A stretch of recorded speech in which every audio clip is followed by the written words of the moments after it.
My name is Chibueze Crouch, and I'm a multimedia artist currently in residence at the Doolan-Larson House, part of SF Heritage.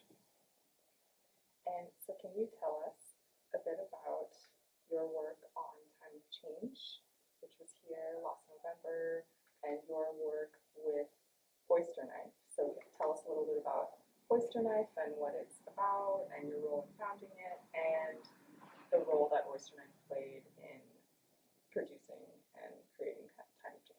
Yeah. Well, OYSTERKNIFE is a directorial duo and performance duo that I co-founded with my good friend Gabrielle Christian, who I've been friends with for over 10 years, 12 years now.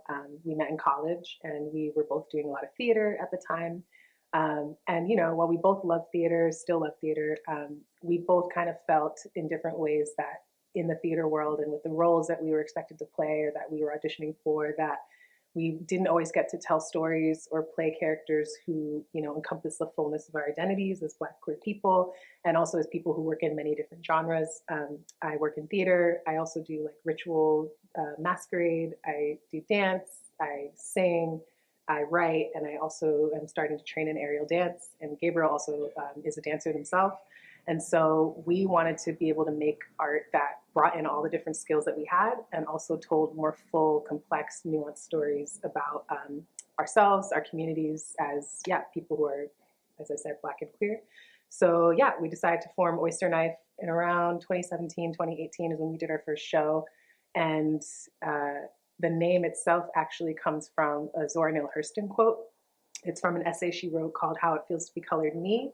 And in that essay, there's a quote that she has that I'm paraphrasing a little bit, but she essentially says, I do not weep at the world. I'm too busy sharpening my oyster knife, with this implication that the world is your oyster.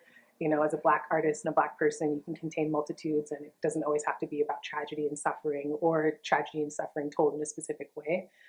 So we really took that to heart as like our mission statement as OYSTERKNIFE, and it's really a place where we get to play and like kind of do what we want, take control, tell the stories we want to tell. And through performances and performing in the SF Bay Area, we got to know Joe Good of Joe Good Performance Group. He saw our work and he wanted to bring us in, as well as Alessio Estrella, who runs an Oakland-based aerial dance company. And Joe is known for his site-specific dance theater pieces, and he wanted to make a piece about the Haight-Ashbury neighborhood and also about the counterculture movement, specifically about the ways that, you know, different stories and people got left out of that movement. Why is it seen as a very stereotypically white movement? What happened? Who were the voices and stories that were left behind? And so Joe wanted to kind of bring in some fresh perspectives, some other co-directors to help him tell that story. So he asked me and Gabrielle and also Alessio, and the four of us came together to create Time of Change.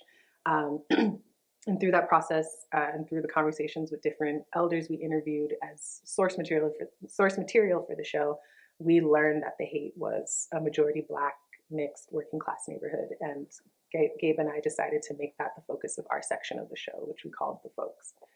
Yeah.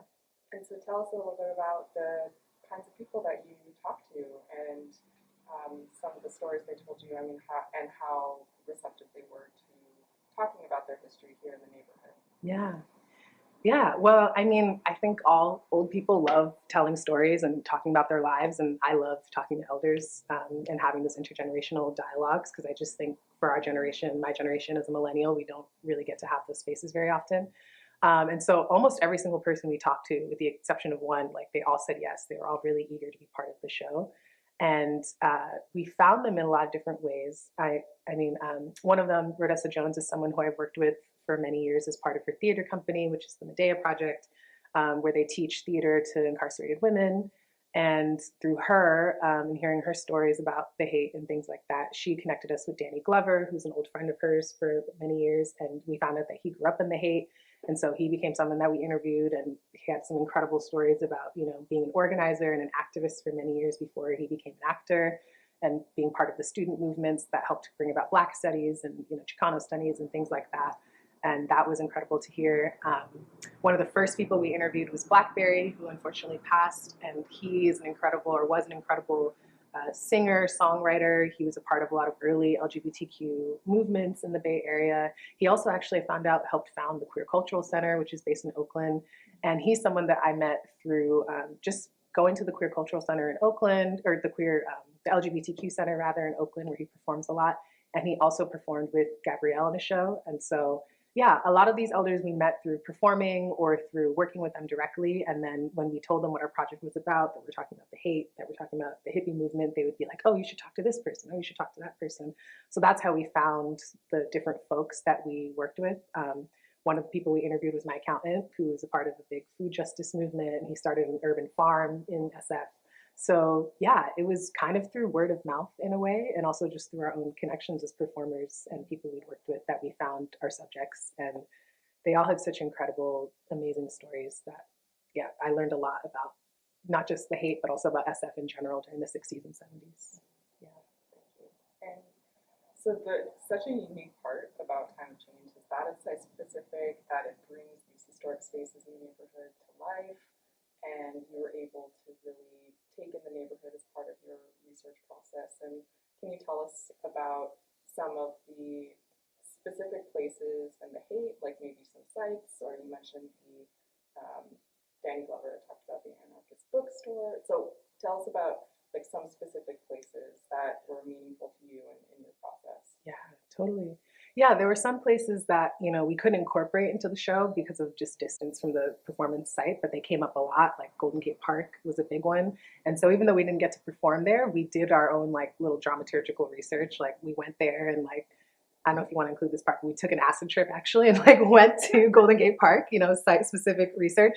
And that was really great just to kind of immerse ourselves in that space and like kind of, think about, yeah, what was it like at that time? What was it like to see people living there and like going to concerts there? And it is a really magical park. Like every time I go there, there's something interesting happening. And I walk into these places and stumble upon, like I went there during Pride and I saw these people doing flagging in the park in one area, and then another area they were doing the AIDS memorial quilts, and then there was a concert somewhere else. It just feels like the place where interesting things happen. So that, even though it wasn't physically in the show, definitely informed a lot of the context for us. And then there's specific places that we did incorporate into the show. Buena Vista Park came up a lot, specifically when we spoke to Blackberry, when he spoke about, gay male cruising culture at the time. And he spoke about how Buena Vista Park was a predominantly white male cruising space that he didn't go to as a Black man. And so we actually started the show there and talked about, that kind of segregation, that difference between different parts of the queer community at that time, and the spaces that Black people didn't necessarily feel welcome in. And so we actually started in Buena Vista Park and continued down the street of the Haight to the Doolan-Larson House. The Doolan-Larson House was also obviously a place that we literally performed on. Like we did some aerial dance on the side of the building, and we had, singing and dancing coming out the windows, and it became this really beautiful, like, musical theater moment that a lot of people in the neighborhoods would come to every night to see, which was really amazing. And then there were other places that weren't mentioned specifically, but we wanted to use them as the setting for certain stories, like the anarchist bookstores, one you mentioned, it's like right up the street, and it's like a political literature, kind of communist vibes bookstore. And that was where we chose to do the Danny Glover story because of his political activism. So even though it wasn't necessarily a place that he went to, it felt like a really perfect backdrop for the story that he was telling about his organizing work. So yeah, a lot of it was just us. We're rehearsing here every week. We were walking up and down the streets all the time, looking for places that, were not too far away that we could perform in. And, a lot of those conversations and wanderings is how we found the right settings for each story and kind of tailored the dancing and tailored the performance to those places. And we were outside the whole time. So we were also dealing with like light shifts as the sun set later, and we were dealing with how to light things without outlets. And it was a really, probably the most creative like stage I've ever had in terms of trying to figure out logistics and how to use it right. But yeah, it was a really great way to explore the neighborhood and learn more in person. Yeah. Awesome. And so in Time of Change, you're doing oral histories, you're interviewing people, you're choreographing from those experiences, you're singing, you're dancing on the side of the building. And so what was it like kind of taking all of those kind of different mediums and now as an artist in residence, kind of harnessing that and channeling it now into writing and really combining all of those experiences and like putting it down to paper, and just tell us a little bit about that switching now to a new medium. Yeah. I mean, I think for me, writing is like the through line in all my work. It was one of my first creative loves alongside singing. And every single project I do starts with writing in some way or incorporates writing in some way, whether it's poetry or song lyrics or a monologue or something like that, or just research. So for me, it felt really natural to return to writing and to kind of reflect upon these experiences. And I think specifically my goal with the writing is that, Gabe and I interviewed like 12 different people, 10 of whom we featured in the show. And each of those interviews were at least an hour to 2 hours long. And we built up this incredible archive that we only used a fraction of. We only were able to fit so much in the show. And also with the way we recorded it and the way we worked with our sound engineer, we couldn't we didn't get a chance to really introduce every single voice. Like there wasn't enough space to be like, this is Rodessa, this is Danny, this is somebody else. So there were kind of these disembodied voices that maybe some people knew who they were, but not everybody. And so for me with the writing, what I really wanted to do is kind of figure out a way to give public direct access to this archive. I want to work with the people that we interview to get permission to include additional stories that people can listen to, ideally on the SF Heritage website. And in terms of the writing, I wanted to kind of profile each of these voices and kind of reintroduce to people who didn't see the show or didn't know, like, who are these voices? Who is Danny Glover? Who is Rodessa? Who is Amara Tabor-Smith? And these are all amazing, established elder artists in the Bay Area who everyone should know, and a lot of people do know.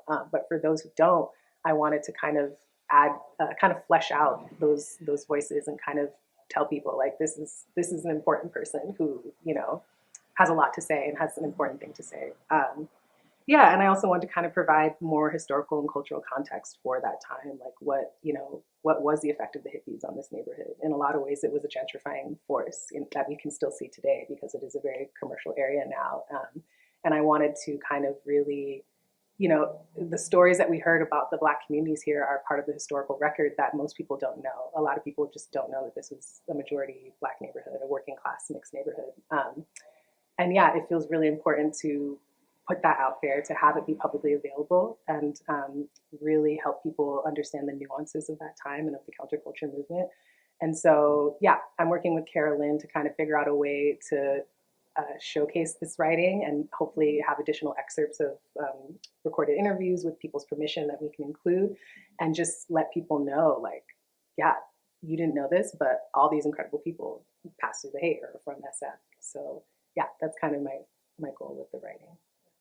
Thank you. That's awesome. And so you mentioned kind of a few of the things that maybe surprised you or will surprise others in learning about the research that you've done. So is there something else that really surprised you in other than kind of what you've already mentioned, either about like Black life in the Haight, just about the Haight neighborhood in general, about San Francisco in general? Like what was something that really stood out to you that surprised you?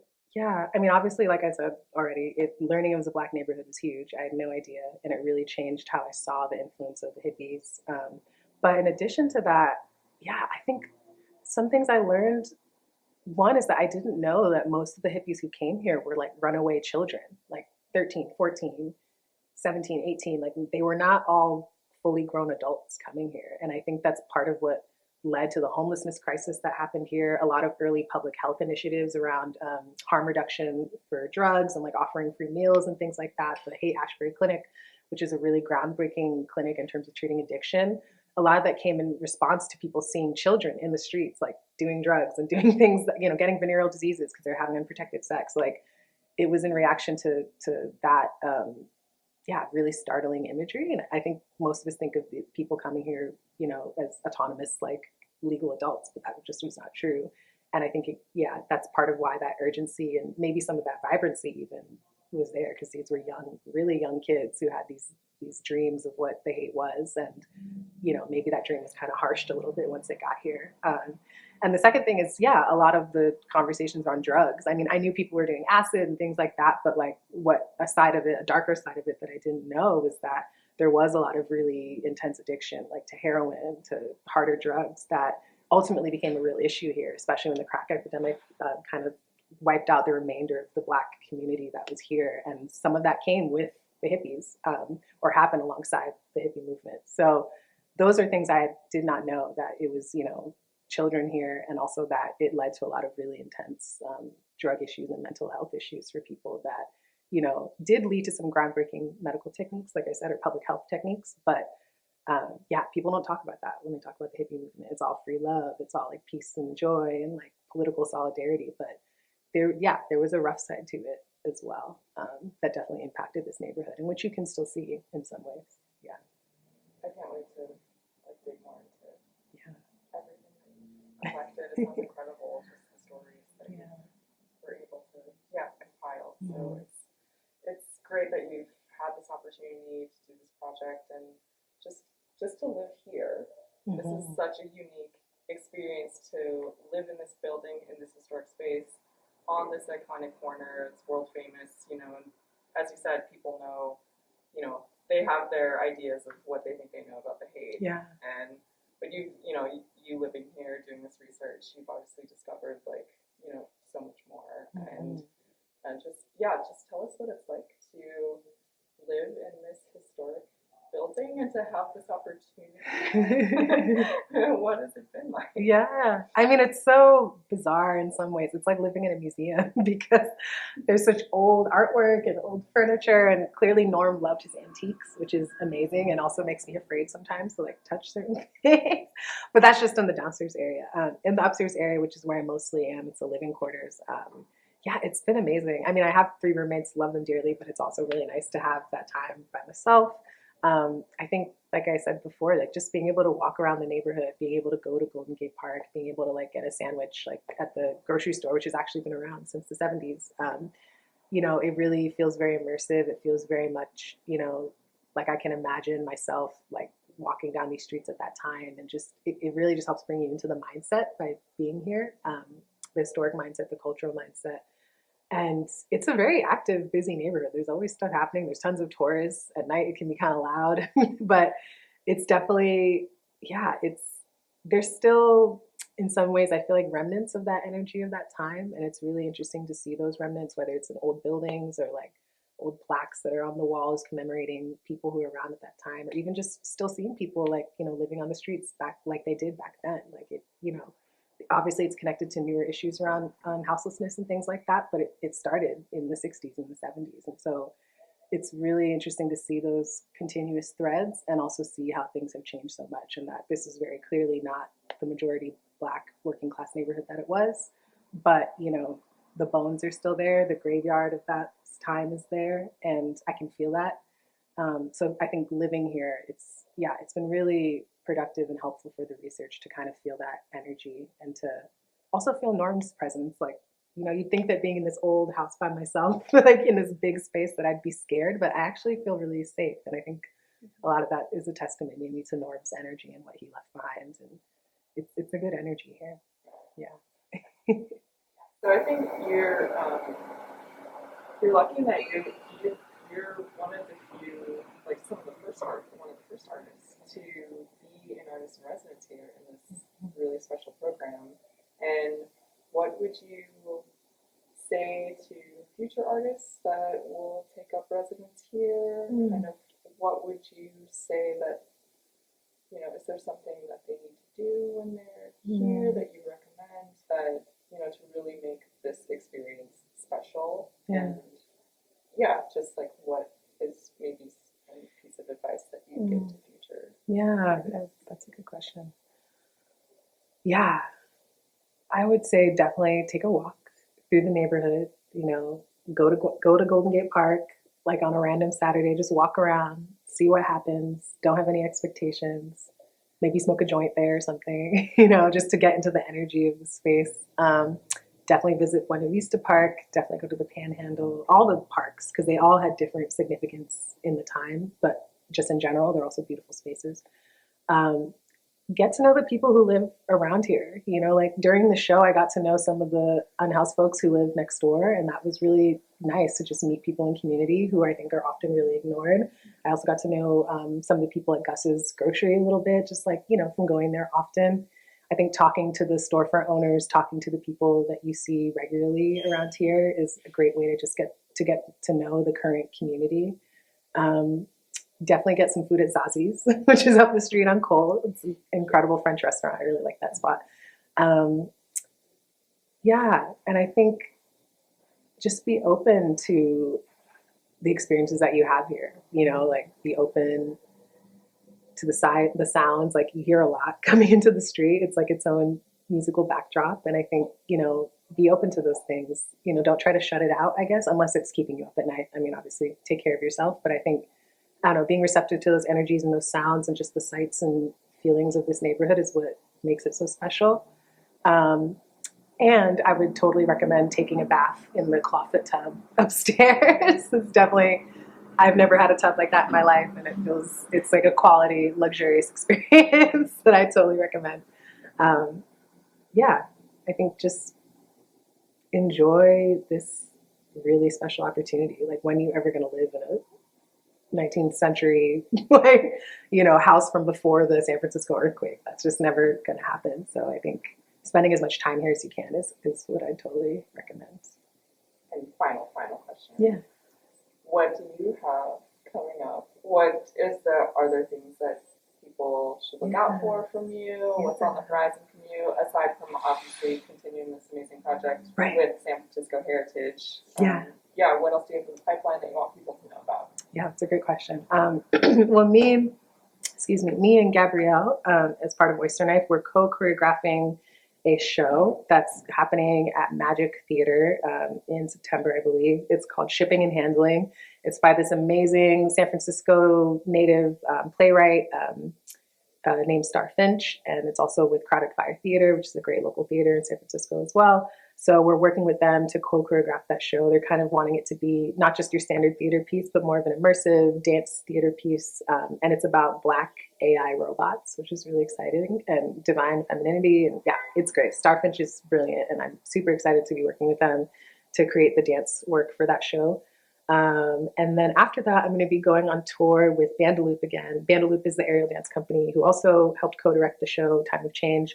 And we'll be going on tour to Santa Cruz and I believe maybe Utah and Denver. So some random collection of cities in the Midwest and West Coast. And then after that, I don't have any set plans. I'm trying to work on, in addition to this oral history project, I'm working on some writing. I'm trying to write a play about a family member of mine who was married to a river goddess for like 20 years in Nigeria. And so I'm writing a loosely, it's fictitious, but it also has, incorporates elements of this family member's life.